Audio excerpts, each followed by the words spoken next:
Continuing now with our series, Pilgrim Ships, we're going to be dealing with the chapter that we've entitled Pillars. While doing research for this chapter, I was struck with awe at the strange parallel we find between ancient and modern history. New parallels appear ready to occur.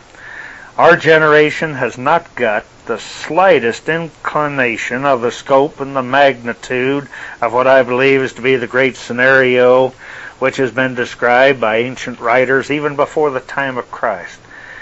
Is this possibly the time that is being played out with the forces within our universe that possibly nobody has ever realized or even considered? Pillars, as they're called by the writers of the Old Testament, are different types of extraterrestrial equipment, from killer satellites to space stations. Centuries later, we find the men of the New Testament saw these objects as they would rotate across the sky and among the stars, and they referred to them as stars. Indeed, as mere mortals peering at the heavens from the earth, we cannot distinguish what they call the pillars from the stars.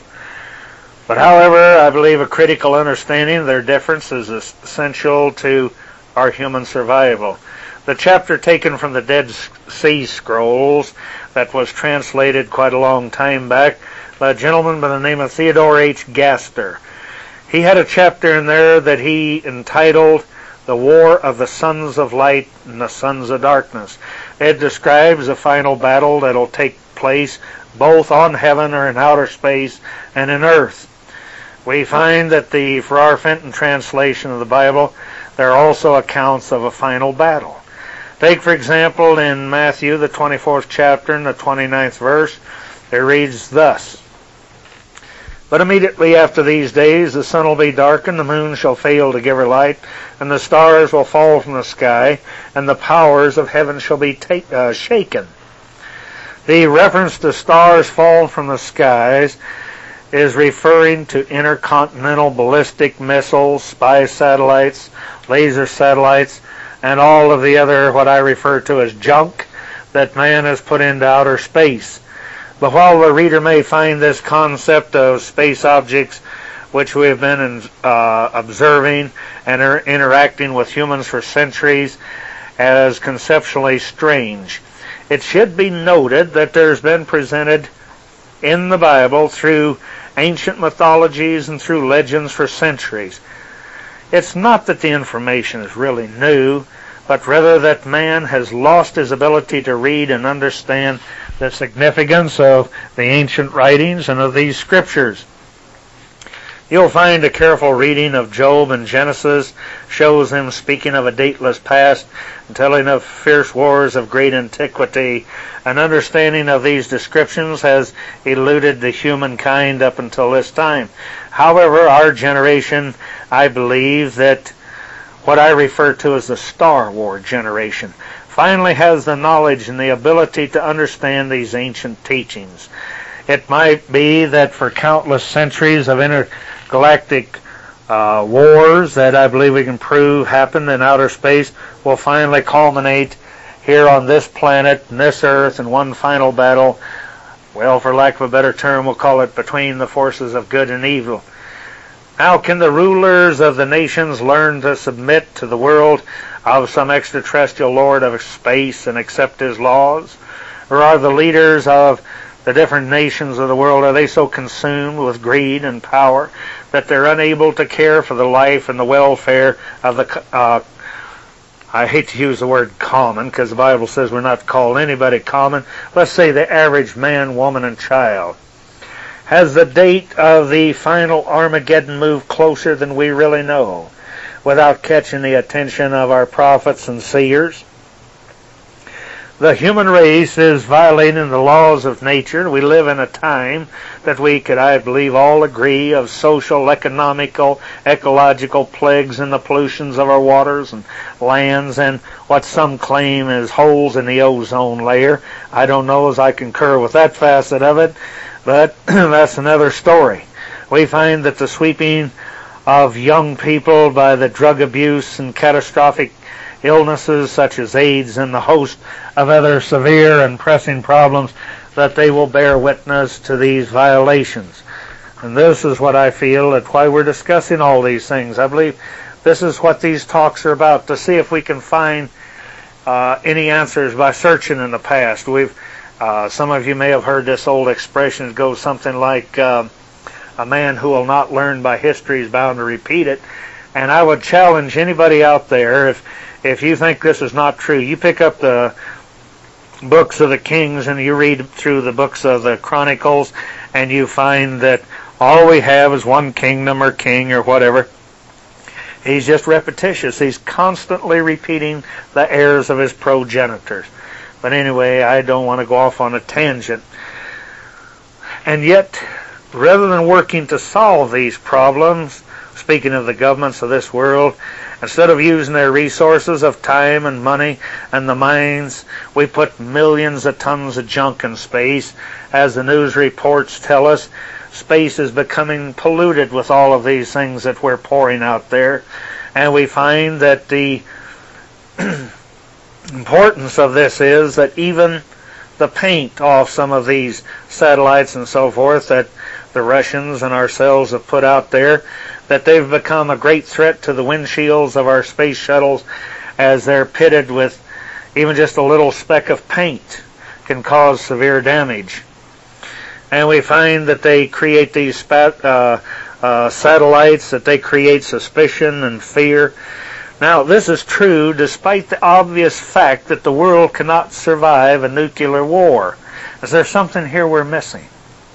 So why are the nations of the world putting all this secret equipment into space? A lot of people will tell you, well, it's very simple. He who rules space rules the world. Well, why are all these lasers and spy equipment, killer satellites, why are they being deployed? Is it out of fear?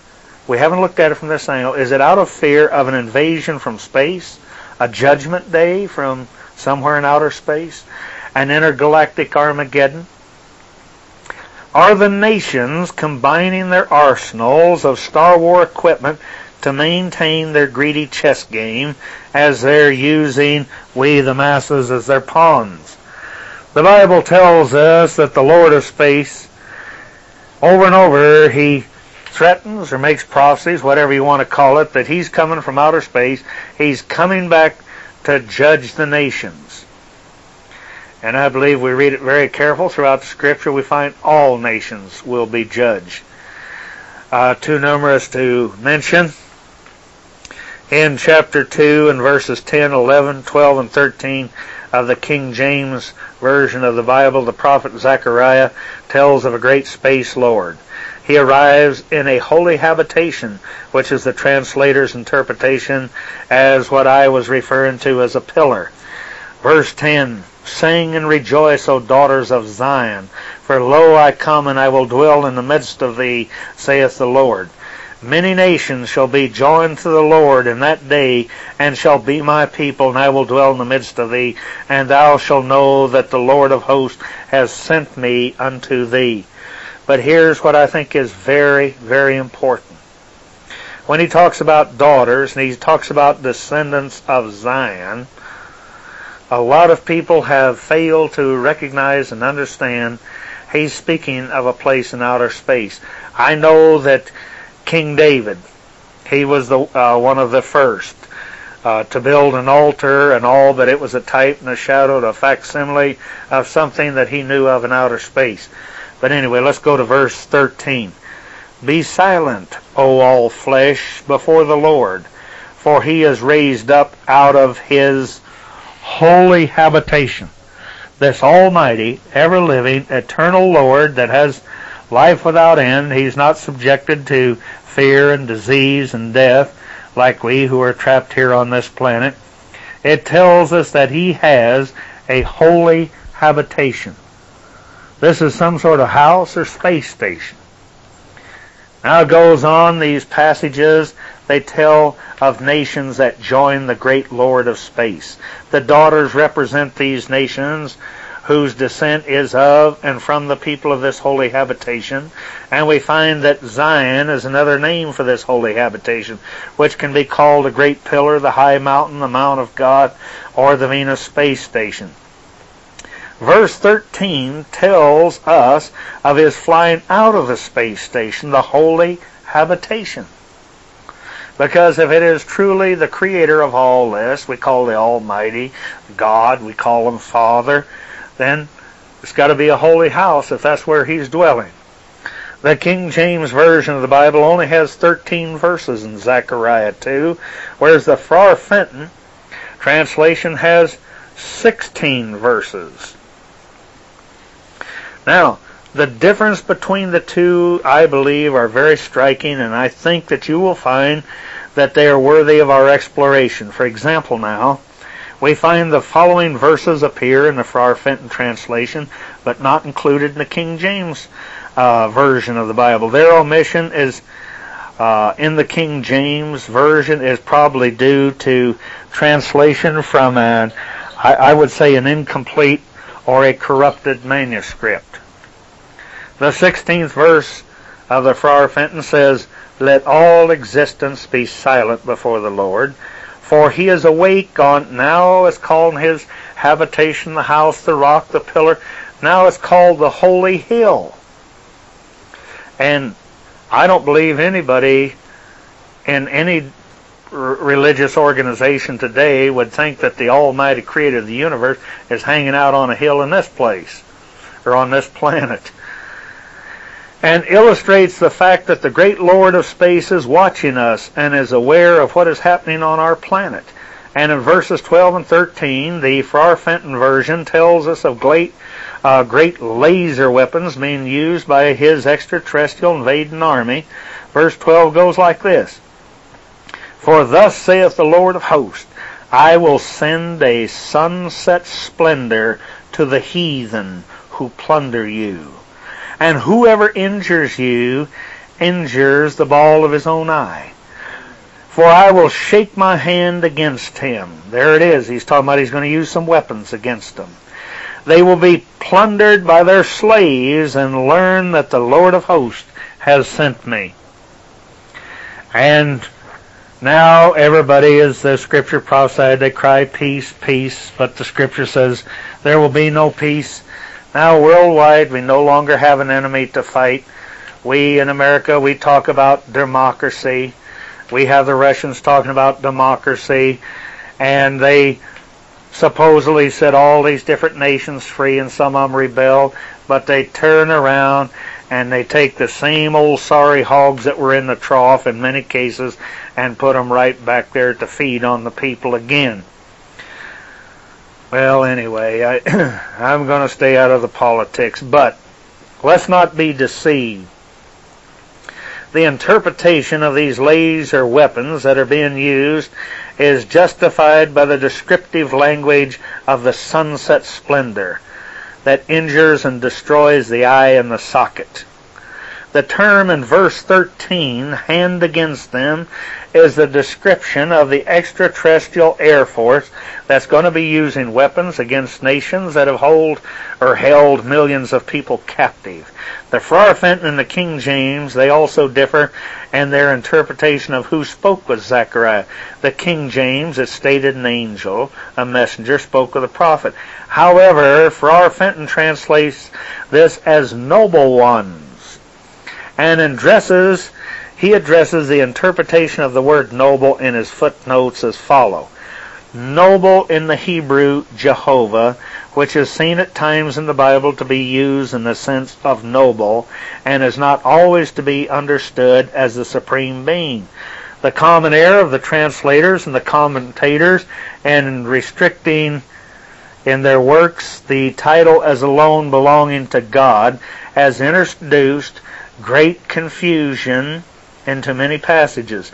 End of quote from Farrar Fenton. We find that back in April of 1987, a paper called News, an article appeared titled "Wave of Sightings Sparks Secret Superpower Meeting." It shows picture of Earth, Chile. Every country in the world has had UFO sightings during the 80s. There were 1 to several UFOs in each picture, and this article goes on to read as follows. In a superpower pact more secret than the A-bomb or the Normandy invasion, President Reagan and Soviet Premier Gorbachev have agreed to combine their military might to defend planet Earth if it's attacked by space aliens.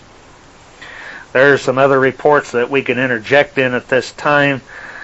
They're so far-fetched and far out that I don't even want to bring them up. Maybe we can deal with it another time, but continuing to quote from this newspaper article, it tells that the authenticity of the Mutual Defense Alliance was confirmed in a highly classified Soviet military briefing paper, that it had been leaked to a Western journalist, a very top echelon officially in the Kremlin.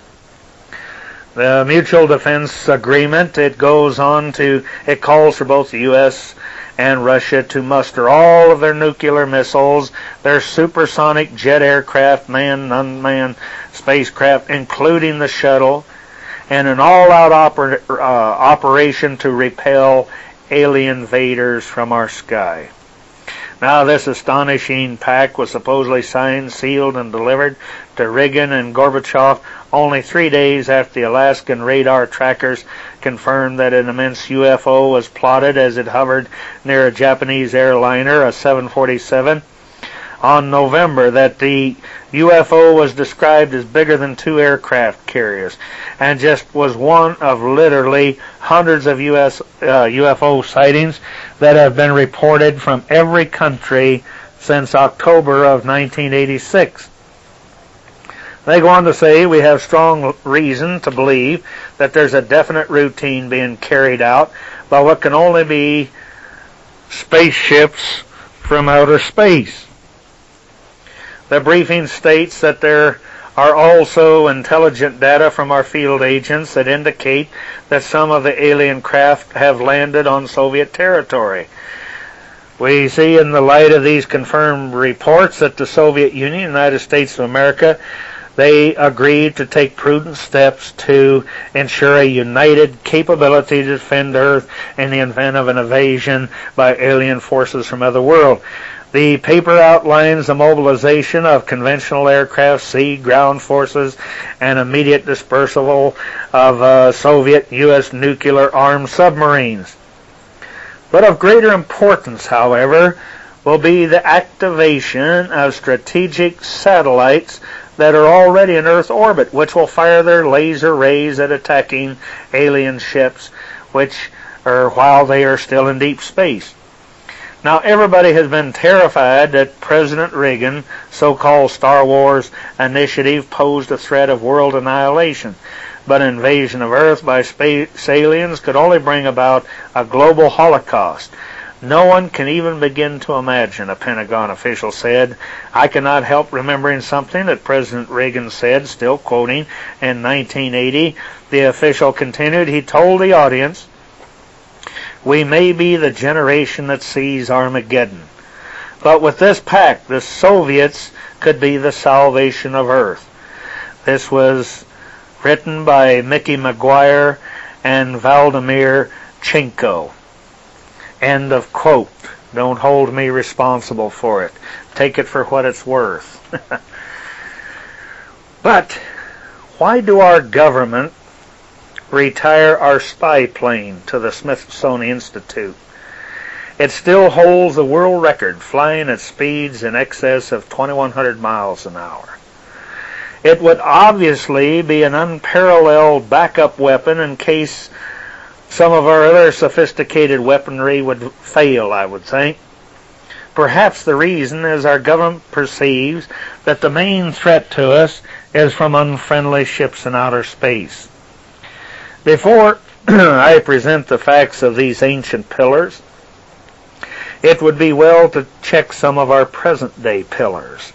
Are we repeating the days of old Egypt when Big Brother watching from the sky was called the Eye of Horus, which was depicted as an eye in the center of a shield?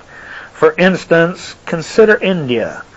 There is a nation that has been quietly building up its space capabilities and can now develop and build and launch its own satellites and rockets. Or, let's consider the European Space Agency.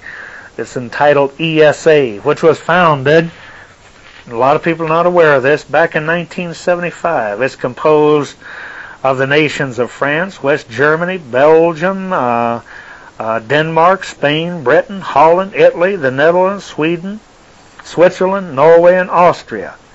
The ESA, as they call themselves, is preparing to operate from a remote launch at Kouroi, Kouroi in French Guiana, or Kouroi. The rocket that they are preparing to launch is called Ariana. It's A-R-I-A-N with an E on the end of it. Now, if we do a little exploring on the name of Ariana, it is interesting that the creators take the word Aryan and add the letter E to hide their intent or meaning. Aryan is an adjective of or relating to Arius or his doctrines. The doctrines of Arius stated that the Son is not of the same substance as the Father, but he is an agent to be used for the creation of the world. Furthermore, the recorded Pilgrim settlers of India, who were considered, according to their history and legends, were descendants of the gods. They were called Aryans. Therefore is the hidden message of this name selected by the Europeans, that they were creating the Son to conquer the world and worlds to come. Is their statement a repudiation of the Lord of Space? It may be the ambitions of such a conquering attitude is additionally reflected in the European plan to build a midget space shuttle to be called Hermes. Now, those that might think that I'm off on some tangent, why is it that these scientists are aware of these ancient things that we in this tape program are bringing forth? Is this all just a coincidence? All I say is think and consider. Maybe some of you can come up with a better answer than I have. Now they go on this Hermes. They are to build a manned space module for cooperative use with further American space stations, and to build a heavy life booster which shall be called Ariane 5. Hermes is also an interesting name for a space shuttle. Hermes means thrice greatest, and he is a legendary Greek author of works embodying maginal, astrological, alchemical doctrines. Ancient alchemists believed that they could fuse base metals into gold and platinum. Of course, we've learned that because of the lack of atmosphere, many metals and chemical fusions can take place in outer space that is not possible because of our atmosphere here on the Earth. Now, who's ahead in the space race? Russia. The USSR has launched 2,000 objects, whereas the US's total is about 870. The Soviet cosmonauts, they've logged more than 4,000 days in space, compared to only half that for our astronauts. The Soviets, they maintain a massive space station called Mir, M-I-R, the Russian word for peace. This space complex, it has 6 docking ports and is built to accommodate continued expansion. Last year, the Soviets, they added the KVANT, K-V-A-N-T, a quantum astrophysics module. Well, in 1988, the Soviets, they launched a 170 million horsepower rocket called Energia. Now, this rocket can lift payloads greater than 100 tons, at least 4 times more than the U.S. space shuttle at present can handle. There are advances that the United States will not be able to match until the 1990s, later in the 90s. Now, where does Japan fit in all this? They are steadily expanding their own space program. They've launched a rocket that can handle payloads of at least 1,200 pounds. They have a rocket designated the H-2. It's still on the drawing board. They'll not be able to launch a payload that would probably exceed 4,400 pounds. Now the Japanese are also working on their own space shuttle. Now, how about the People's Republic of China? They also have a fledgling space program, but their program would be called austere by Western standards. They're pursuing commercial satellite and space shuttle programs, and the question that must be examined at this point is, why are all these nations of men so driven to push into outer space? Is it a matter of control? Do we think that by controlling space we can control the world? Are men trusting the Lord of power and greed rather than the almighty Lord of space? We think that we are so scientifically and technologically advanced that we don't need that one from outer space who created everything and built the original outer space ship. Now, man will never know the Creator or his extraterrestrials until he acknowledges the Lord of space and plays by his rules. Now, some of you that are really into the UFO situation, you understand that there's many papers going around out there, and it tells that our government and some of these foreign governments have already met with some extraterrestrials that came to them, tried to reason with them, told them where they're going wrong, and they even said that no use us even talking to you because you don't seem to have the moral, spiritual capacity to comprehend what we're trying to relay. Then they go on to say that there will be those that will follow after us that you'll probably be foolish enough to relate to, but he said they will turn on you. But that's another long story, and it can't be verified, in my opinion. So I try to stick to records that, although we may not believe one, but how did these ancient people, if they didn't in actuality see these things, how could they look into a crystal ball and dream up something that would actually happen in our age and claimed it already happened in theirs? But anyway, I'm sure that many of our listeners, they're going to think that these idea of ancient spaceships and space platforms, they're crazy. They're going to say those old boys are off their rocker. However, those who cannot comprehend these facts, either, I'm not trying to be rude, they have not read or they have not understood the Bible.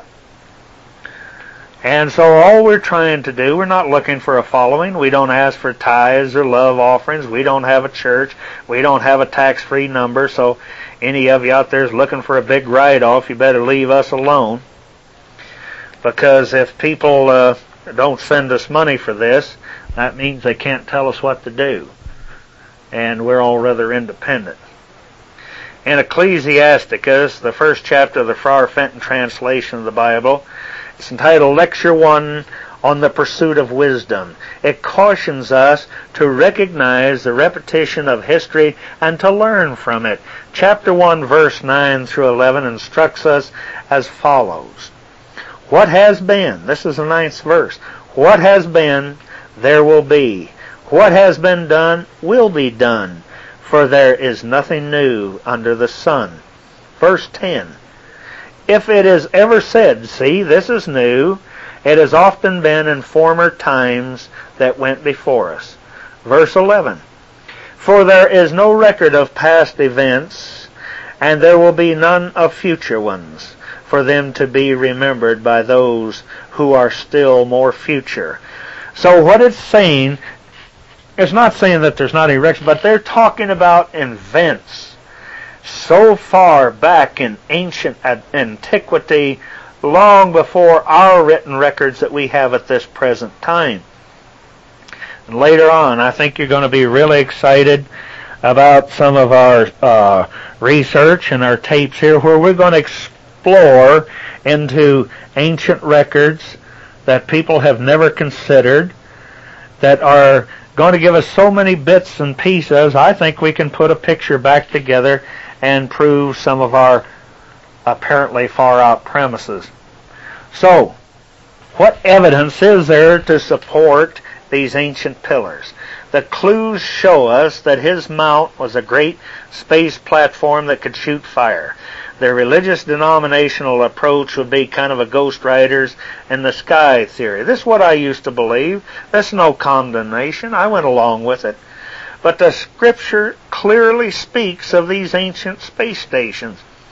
As in Exodus, the 13th chapter, in verses 21 to 22 from the Farrar Fenton Bible, it said, "The ever-living went before them by day in a pillar of cloud to direct them on the way, and in a pillar of fire by night to light them in the way by day and night."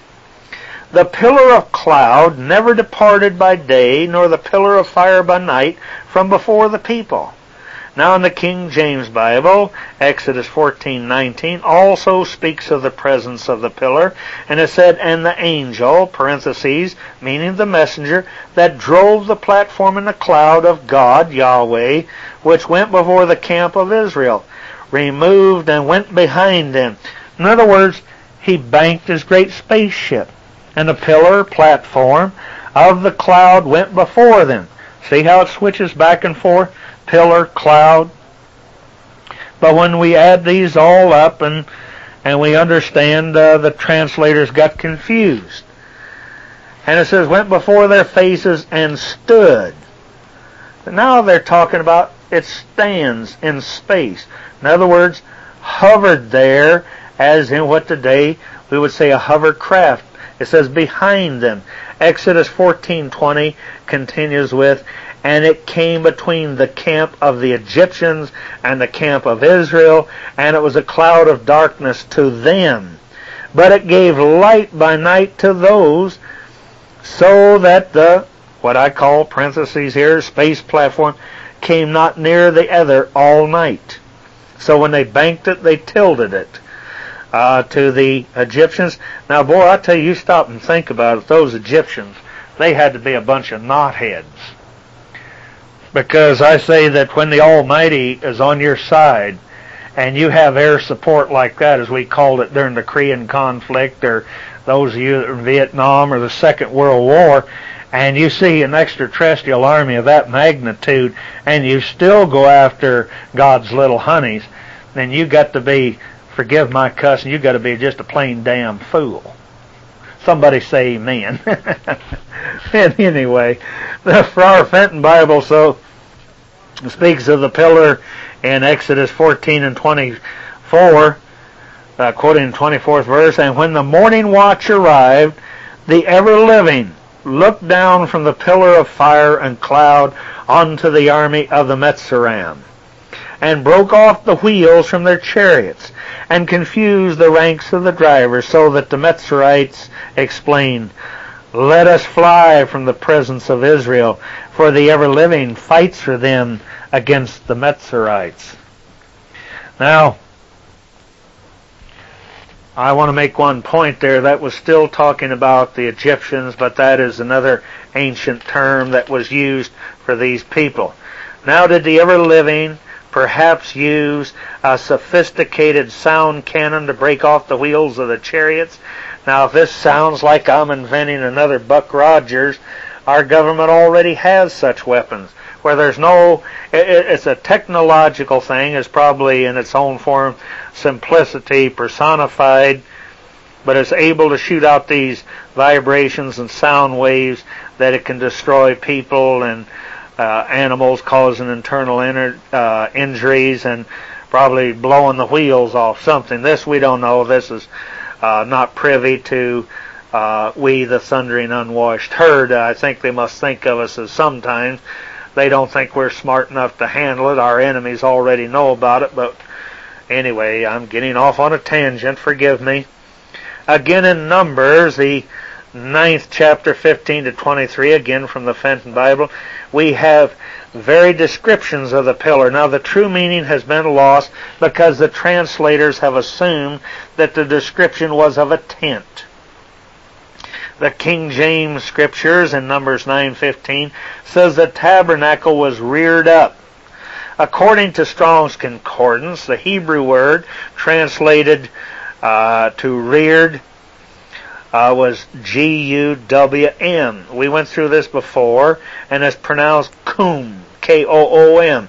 It means to be up, a rising platform.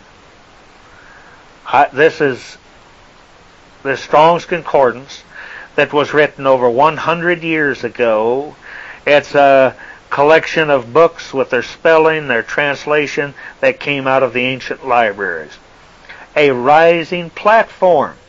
Thus, the tabernacle is not a tent, as we've always assumed, but it's an extraterrestrial rising platform flying overhead. It is so large, it tells us that it casts a shadow for miles. Now, with this interpretation, clarity is added to the following verses, which we also take from the Fenton Bible. Verse 15, on the day of the erection of the sanctuary, the cloud covered the tabernacle of the hall of witness. And that evening there was over the tabernacle like the light of fire until morning. What it's trying to tell us is that there was more than one of them. There was a squadron.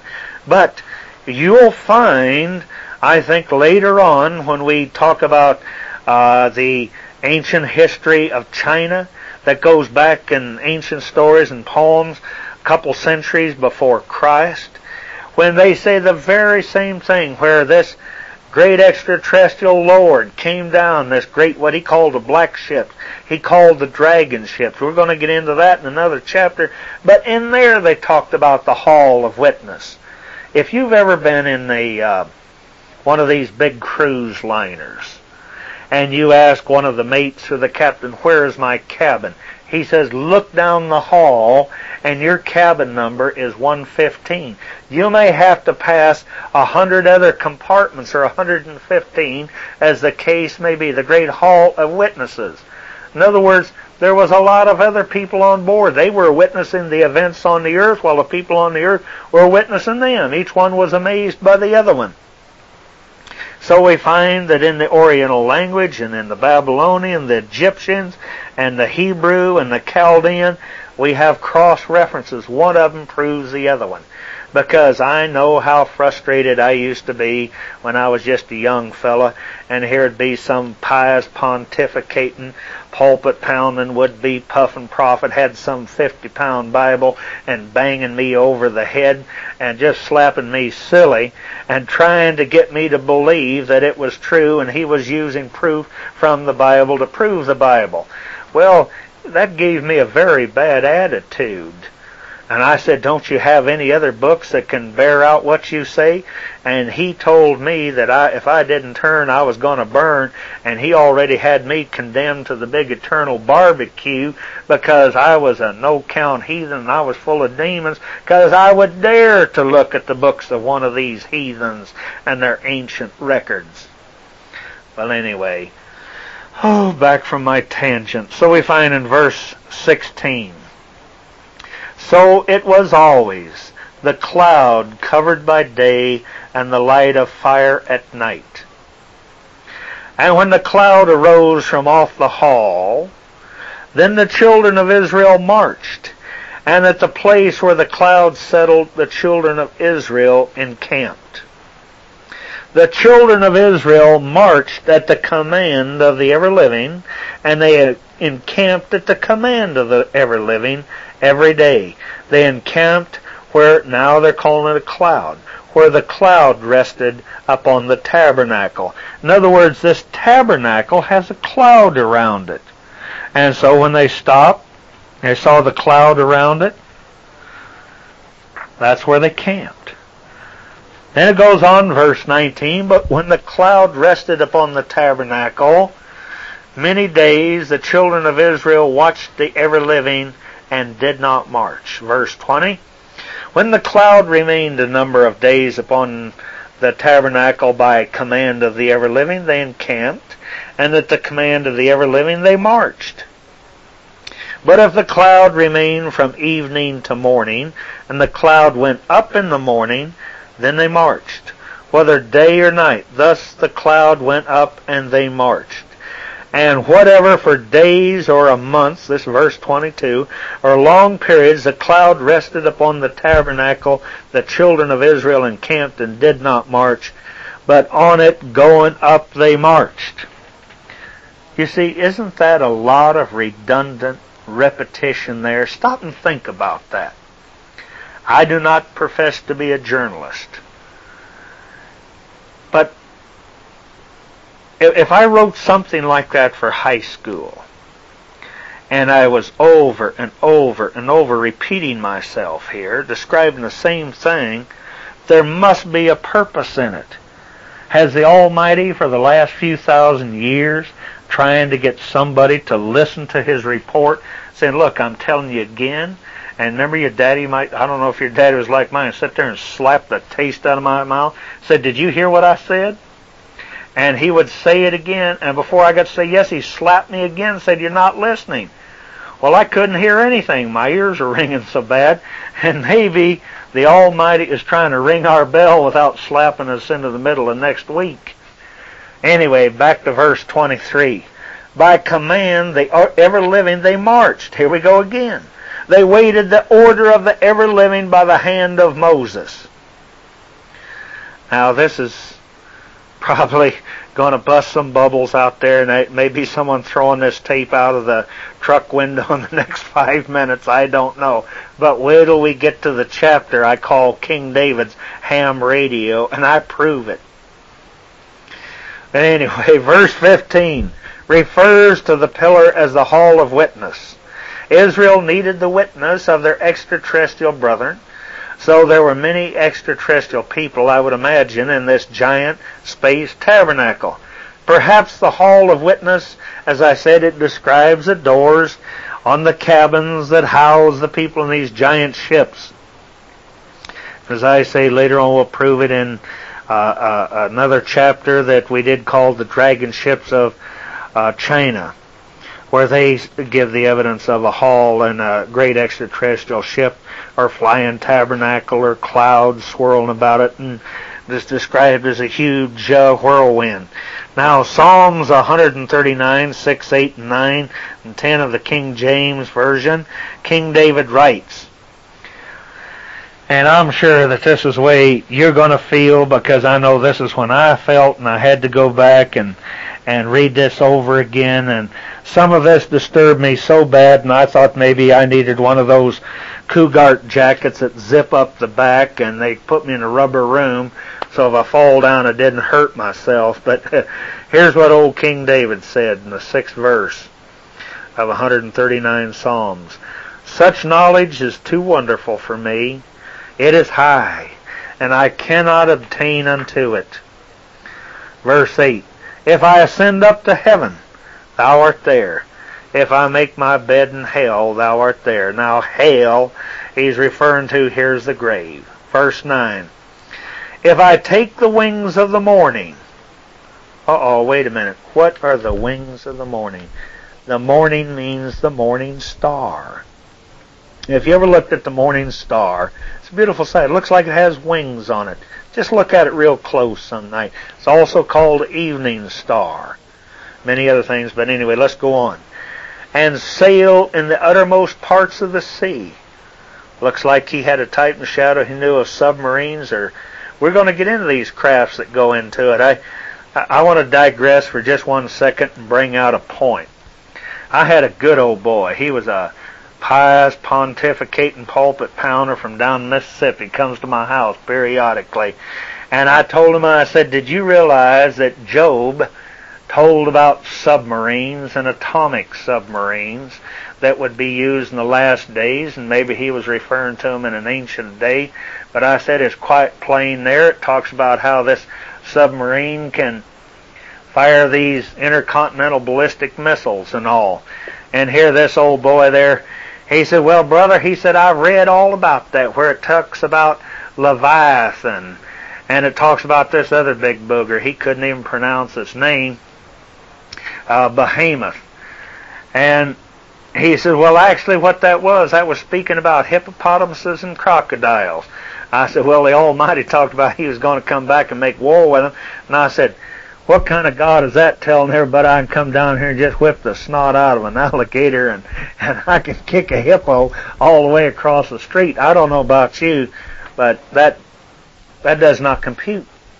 But this old man, what really saved me, after he sat there and laughed at me, he said, oh, I see you've got a Masonic Bible. I said, yes, my wife got a deal on it. I said, it had a lot of pretty pictures in it, so I bought it, and I wanted to get their slaying on things.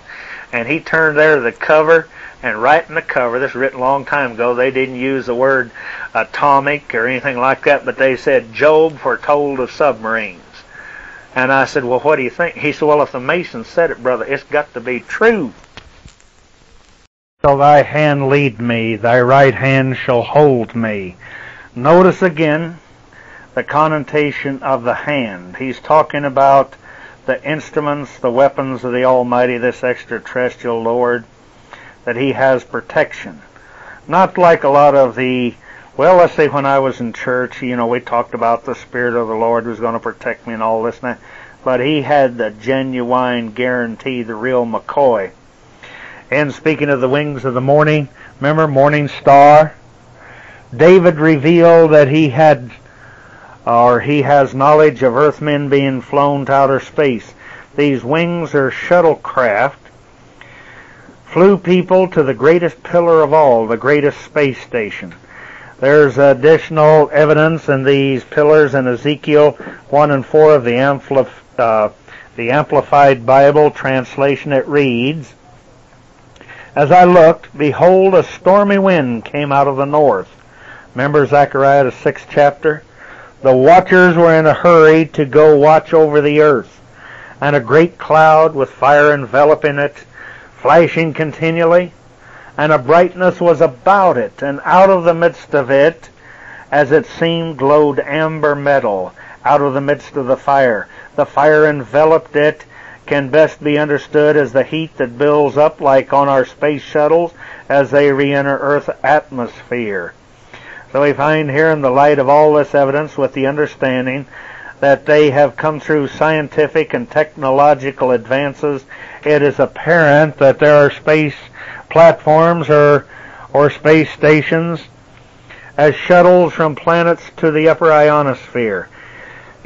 Now, as we examine this Hebrew word pillar, it might be instructive, using Strong's Concordance as a reference, a number of interpretations and definitional shadings become quite apparent. As we look to the entry number 5982, it represents the Hebrew word for column, as standing, as a stand, platform, pillar. Thus the biblical writers must have had, or must have, shall we say, chosen to use pillars because they understood that it supported something in midair as a platform in space. These platforms have living quarters, and, like aircraft carriers and helicopters and other extraterrestrial equipment. As we turn to the Strong's Concordance entry 5975, it refers to another word that is pronounced Ahmed. The definition includes arise, remain, set forth, over, as in overhead, stand by, stay up, and tarry. In other words, park in space. All of these words, they imply hovering in midair. Another derivation that we find of these two words, they present further evidence as follows, because then we find a concordance. They refer us to 5976 entry. It means to shake, to be at a stand. Thus the ancient writers, they used the term because they had no better word for oscillation or to describe a rotating flying saucer, as we refer to them in our day. And entry 5977 means a place or stood upright. I don't believe that this would need any further interpretation, but they go on, they refer you to, they say, well, it could also possibly be 5978, presents the meaning within and refers to the transport of people to hollow space stations where guests could stay during visits to that world or worlds of the extraterrestrials. And also they continue on. Entry 5979 has the definition of a domicile and standing. Therefore, this word translates to a sky, domicile standing in space. Finally, with entry 5980, they translate to society.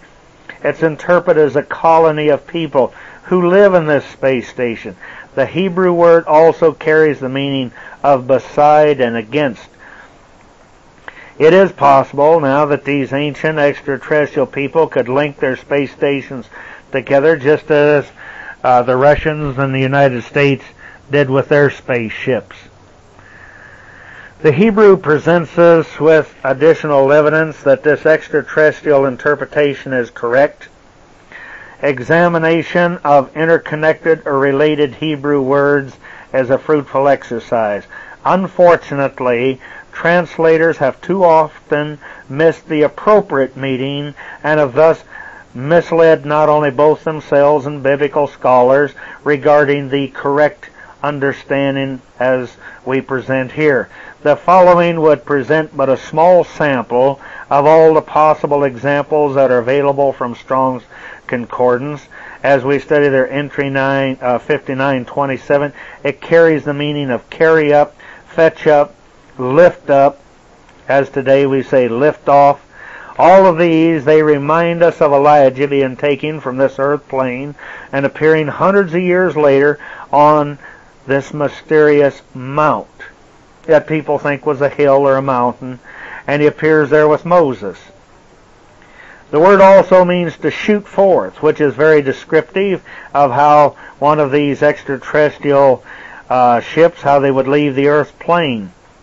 Finally, Strong's refers the scholar to the Hebrew word for Holocaust. Allah. Holocaust is something that is burning or having flames coming out of the bottom of it. Possibly and probably, let's say, is the word, it was for advanced and sophisticated spaceships which shoot fire from the heavens or from outer space. It is also to be noted that Allah, A-L-L-A-H, it's a Chaldean spelling, and could be for Allah, is the supreme being of the Mohammedans. It is possibly that the ancient people of that religion, they knew him as a god that had descended in a fiery spaceship. In addition, we might add to meaning Holocaust, Allah, A-L-A-H, also can be interpreted as ascent. Surely this is evidence that we would say that the ladder of the angels which Jacob saw as messengers of the Almighty ascending and descending from their extraterrestrial space stations, because it was not referring to a ladder at all, but he was speaking how he saw these extraterrestrials and their ships coming and going from heaven. And so then we find in their 10th verse there that Jacob, when he set up from the well of the oath, and he traveled to Kaharan, K-H-A-R-A-N. The 11th verse, then he arrived at a place, and he rested there, for it was sunset. So he took one of the stones of the place, and he put it for his pillow, and he laid down on the spot. Then the 12th verse, he dreamed he saw a ladder, with his foot standing on the ground, his head reaching to the heavens, and there were messengers of God ascending and descending it. He saw the ever-living, this 13th verse, stationed above it, and he said, I am the ever-living God of your father Abraham, the God of Jacob, and the land which you now live upon I will give to you and to your race. We're quoting from the Fenton. And your race shall be like the dust of the earth, and shall spread from the west to the east and the north and the south, and all the nations of the world shall know and shall be benefited by you and your heir. Verse 15, be assured also that I am with you, and I will guard you wherever you go, and I will give you quiet return to this country. Now here's where a lot of people have misunderstood. He just got on telling our prophet here that the land, the world on which he stood, he was going to inherit it as an inheritance. But he also said that he would be able to return to this country from which this mighty Lord of space was speaking. And we find here that this insignificant word here, where it says country, can be confusing. There's the Hebrew word eretz, which means that world. But people don't think to question which world. Remember, in the Father's house are many mansions. Eretz, it means the world, or that planet, or that land, or that area. So many times we find the translators mistranslated and had the wrong understanding of what it meant. So here they put the word country. But it goes on to say, I will not forsake you until I have accomplished all that I promised you. Then Jacob awoke from his sleep. Now, that's the 16th verse, but we find that the word sleep that was used in, or dreamed, I mean to say, in verse 12, is translated from the Hebrew word C-H-A-L-A-M,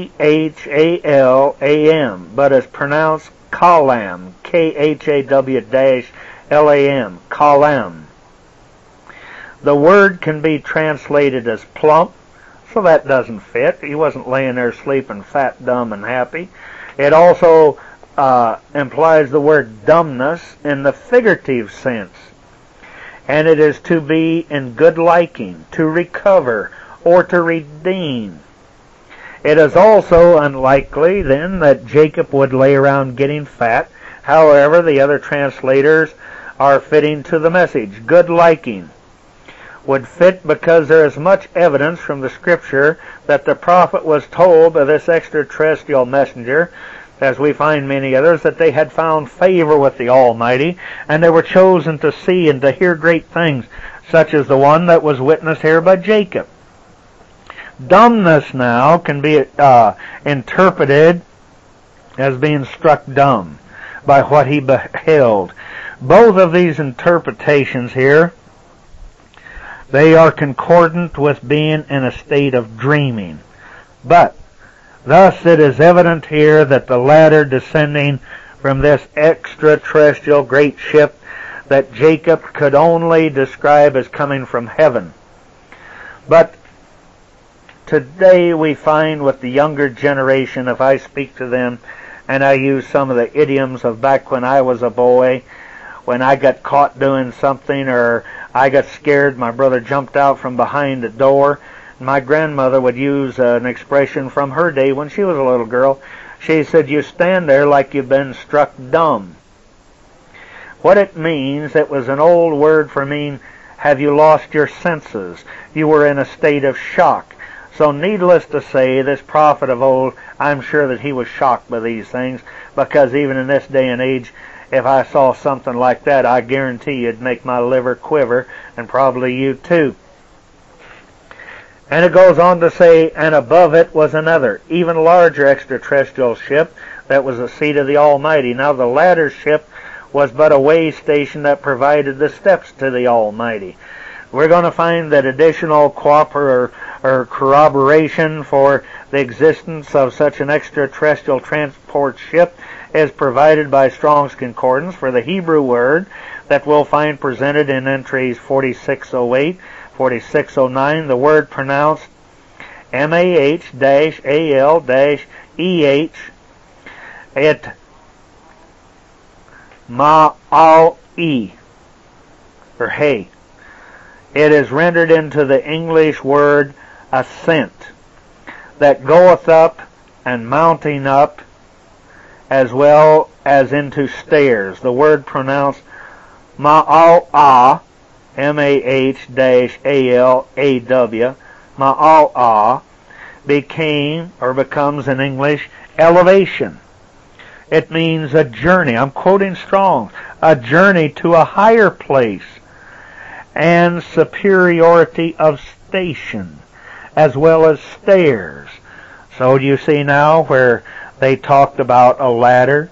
This gave him mental indigestion. Here's some poor guy in the Dark Age. His main language is Greek or Latin or whatever, and he's struggling through this old Hebrew, and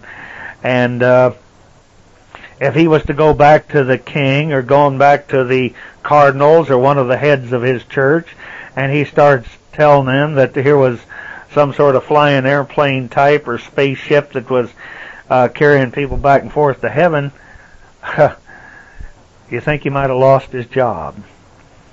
Or in those days, you really didn't want to be tried and found convicted of heresy. And so in those days, if you didn't walk the chalk, in other words, if you wanted to get along, you better go along. And you better not step off the path of their accepted denomination or religion or, well, I think enough said on that.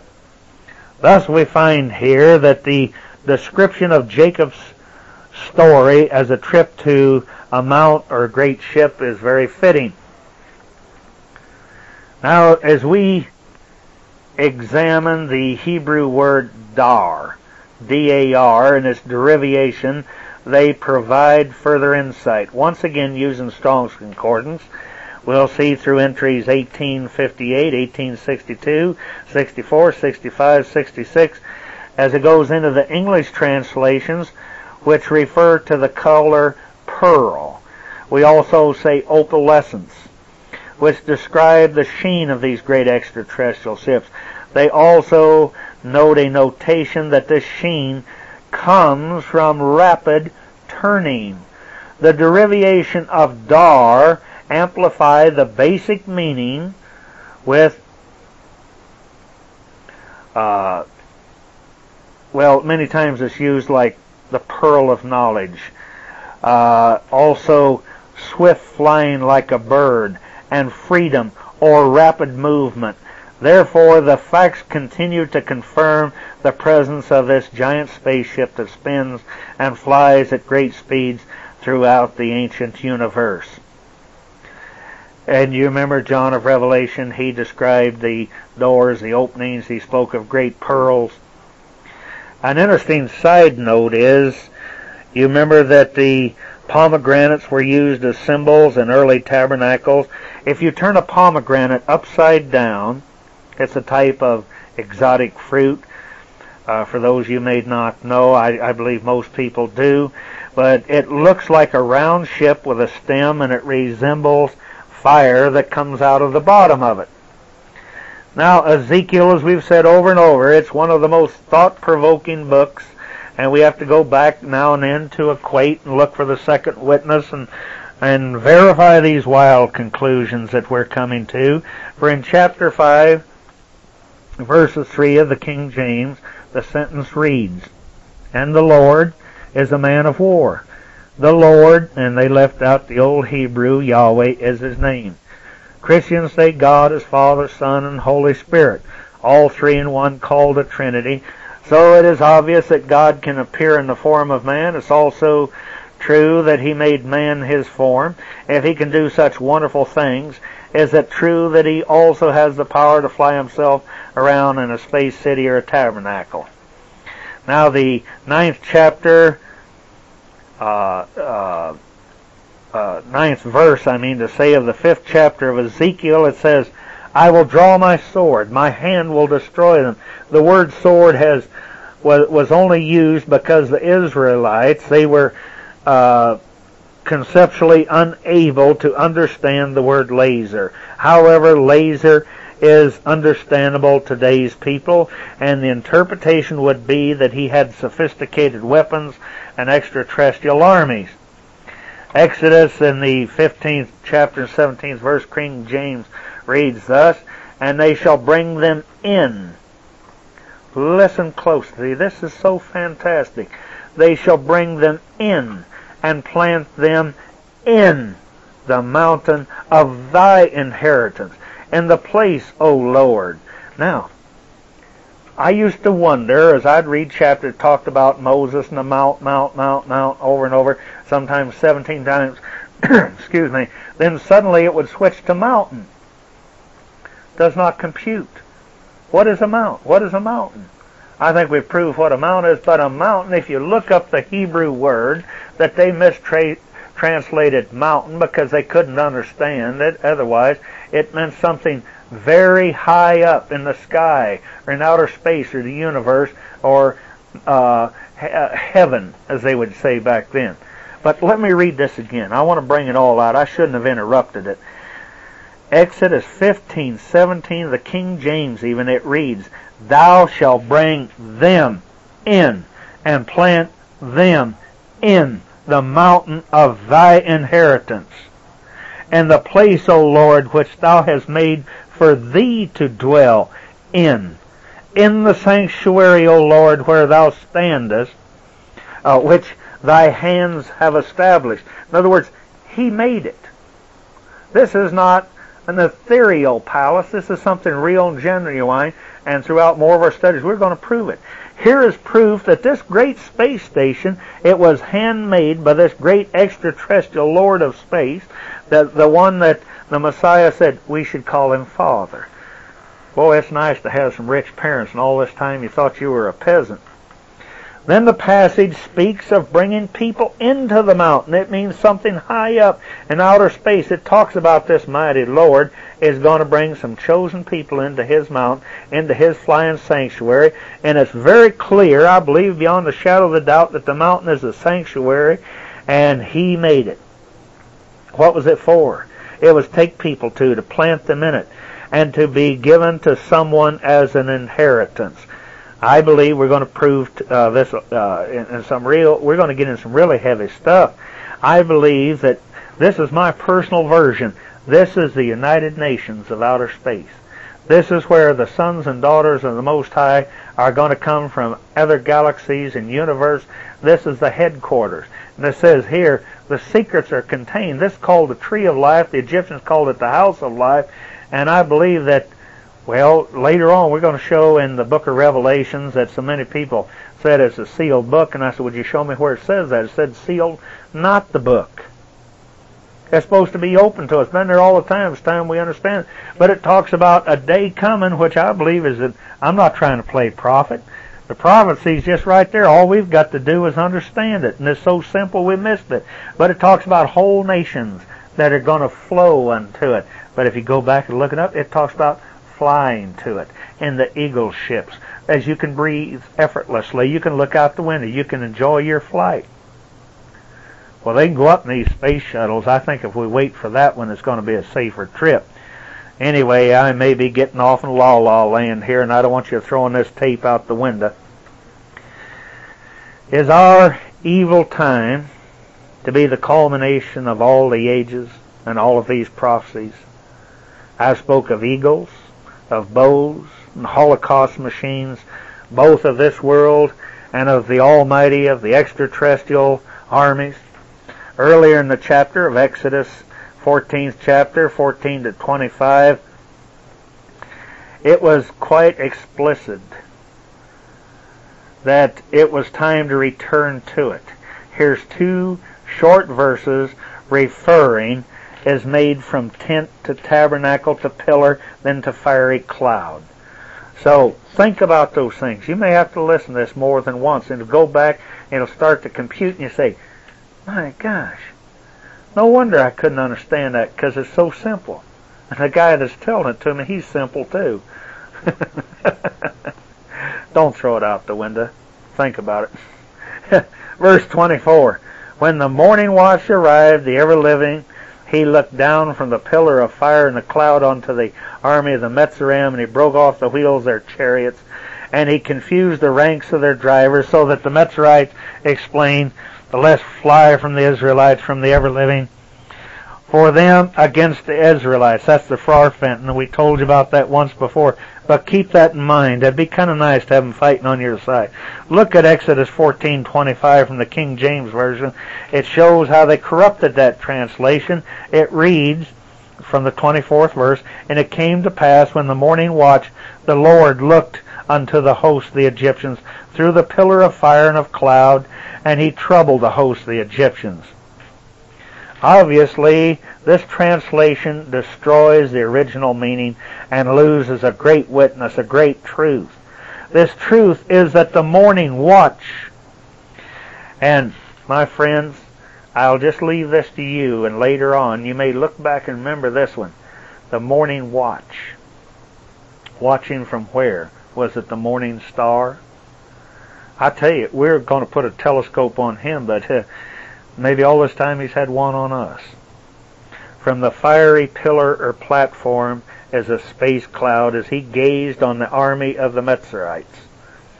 The word watch means more than just watchers from the morning star Venus. The Hebrew and the Chaldean dictionary refer the reader to the word shamar, which means a prime root to hedge about, as with thorns, to guard, to generally protect, to attend, to beware of, lay wait for, and to guard or watchman. The interpretation of thorns, it represents the guardships which protect the entrance. David Psalms in 91 in King James reads, He that dwelleth in the secret place. I hope as you continue with me, you'll find out it's no more a secret place. What if I am right? I'll guarantee you from this point on, you're not ever going to go outside and look up at the morning star and you're going to say, is that old man right? Is that the throne of God? Is that the holy city that John went to? He said, is this the one that's adorned like a bride? Is this that's got the ramps or streets in it? He said they were like gold. Well, I won't get off on a tangent. Save it for later. For our Fenton's translation is, who rest in the highest retreat. Both references are to an extraterrestrial space station, a pillar, a high tower, a high retreat. I'll stop now and just think how lucky you are. You're not in a sheep shed, and I'm not going to hold a love offering because you've already paid for this tape. Thank you. So in closing, we would like to remind you that this is all copyrighted material. We do not belong to any church, religious organization, or institution of any type. We merely ask for payment for our labor of love, which we merely charge by selling these tapes. I would like to say in closing that we have over 900 hours of tape available on a great variety of subjects that have remained a great mystery till now. We're going to share them with you, our friends, and if you'd like to be on our mailing list, please send $5 for mailing and handling, which will be credited with your first order, and we'll keep you informed as to what and when and what's available. A lot of this is already going into book form and video as time and money permits, let's say, and we are trying to save on the expense by not using expensive studio and sound stages, as it makes the cost prohibitive at this time. So we thank you for listening, and we hope to hear from you, our friends, and you can write to us for the Pilgrim Ship Series, P.O. Box 1086, Lakeview, Missouri 65737. Your friend as always, Noah Fredericks, signing off, and thank you for listening.